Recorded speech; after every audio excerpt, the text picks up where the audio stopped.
صحیح بخاری حدیث نمبر 2۔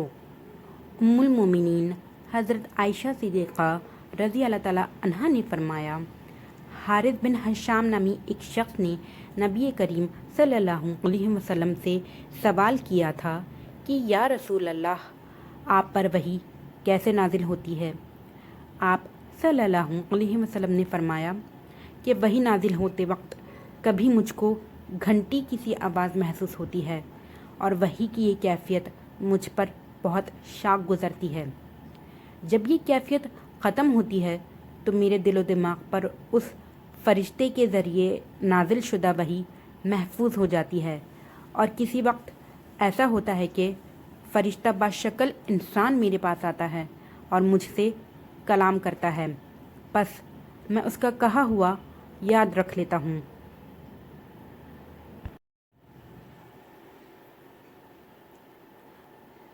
عائشہ رضی اللہ تعالیٰ عنہا کا بیان ہے کہ میں نے سخت کڑاکے کی سردی میں نبی کریم صلی اللہ علیہ وسلم کو دیکھا ہے کہ آپ صلی اللہ علیہ وسلم پر وحی نازل ہوئی، اور جب اس کا سلسلہ موقف ہوا تو آپ صلی اللہ علیہ وسلم کی پیشانی پسینے سے شرابور تھی۔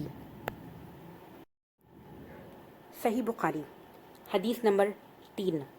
ام المومنین حضرت عائشہ صدیقہ رضی اللہ تعالیٰ عنہا سے روایت ہے کہ نبی کریم صلی اللہ علیہ وسلم پر وحی کا ابتدائی دور اچھے، سچے اور پاکیزہ خوابوں سے شروع ہوا۔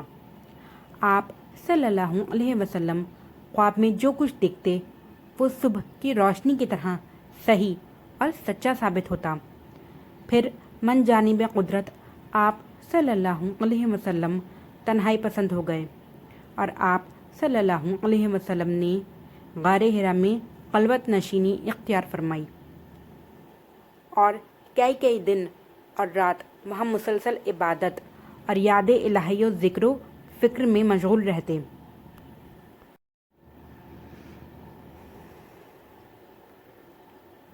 جب تک گھر آنے کو دل نہ چاہتا توشہ ہمراہ لیے ہوئے وہاں رہتے۔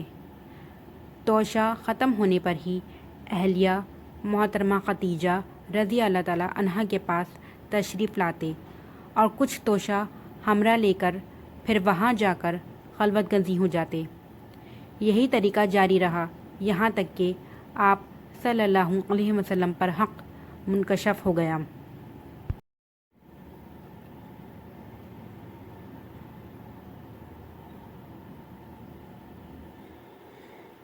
اور آپ صلی اللہ علیہ وسلم غار حرا میں قیام پذیر تھے کہ اچانک جبریل علیہ السلام آپ صلی اللہ علیہ وسلم کے پاس حاضر ہوئے اور کہنے لگے کہ اے محمد پڑھو۔ آپ صلی اللہ علیہ وسلم فرماتے ہیں کہ میں نے کہا کہ میں پڑھنا نہیں جانتا۔ آپ صلی اللہ علیہ وسلم فرماتے ہیں کہ فرشتے نے مجھے پکڑ کر اتنی زور سے بھینچا کہ میری طاقت جواب دے گئی، پھر مجھے چھوڑ کر کہا کہ پڑھو۔ میں نے پھر وہی جواب دیا کہ میں پڑھا ہوا نہیں ہوں۔ اس فرشتے نے مجھ کو نہایت ہی زور سے بھینچا کہ مجھ کو سخت تکلیف محسوس ہوئی، پھر اس نے کہا کہ پڑھ۔ میں نے کہا کہ میں پڑھا ہوا نہیں ہوں۔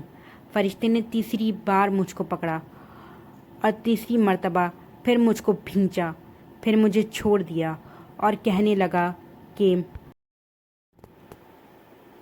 پڑھو اپنے رب کے نام کی مدد سے جس نے پیدا کیا اور انسان کو خون کی پھٹکی سے بنایا۔ پڑھو، اور آپ کا رب بہت ہی مہربانیاں کرنے والا ہے۔ بس یہی آیتیں آپ صلی اللہ علیہ وسلم جبریل علیہ السلام سے سن کر اس حال میں غار حرا سے واپس آئے کہ آپ صلی اللہ علیہ وسلم کا دل اس انوکھے واقعے سے کانپ رہا تھا۔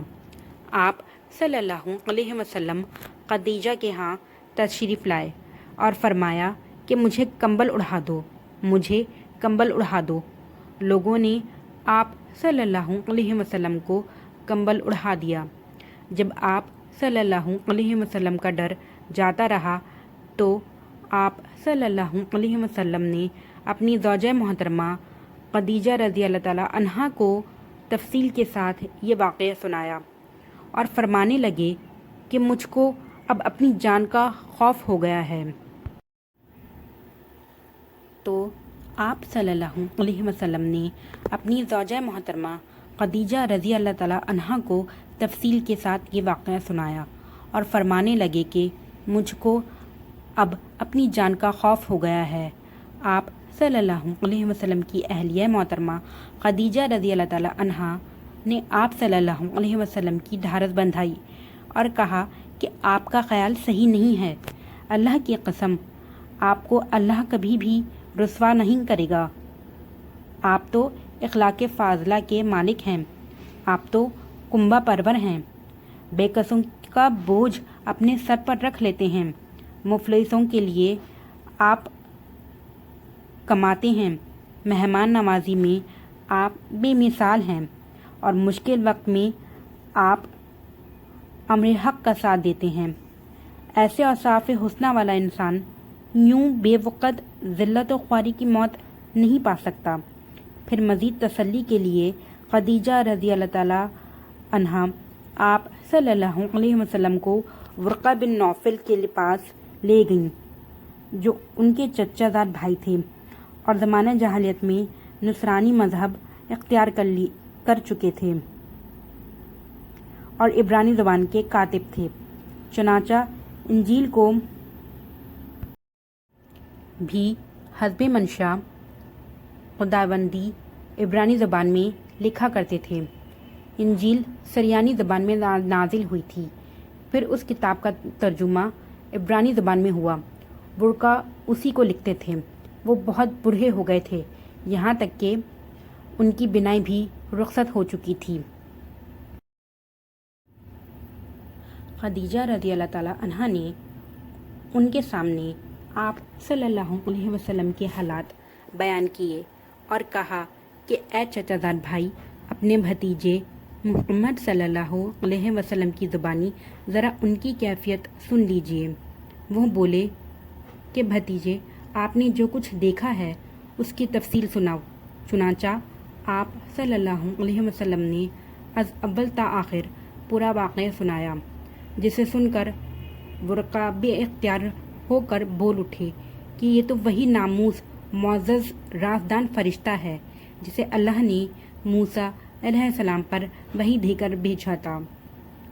کاش میں آپ کے اس عہد نبوت کے شروع ہونے پر جوان عمر ہوتا، کاش میں اس وقت تک زندہ رہتا جبکہ آپ کی قوم آپ کو اس شہر سے نکال دے گی۔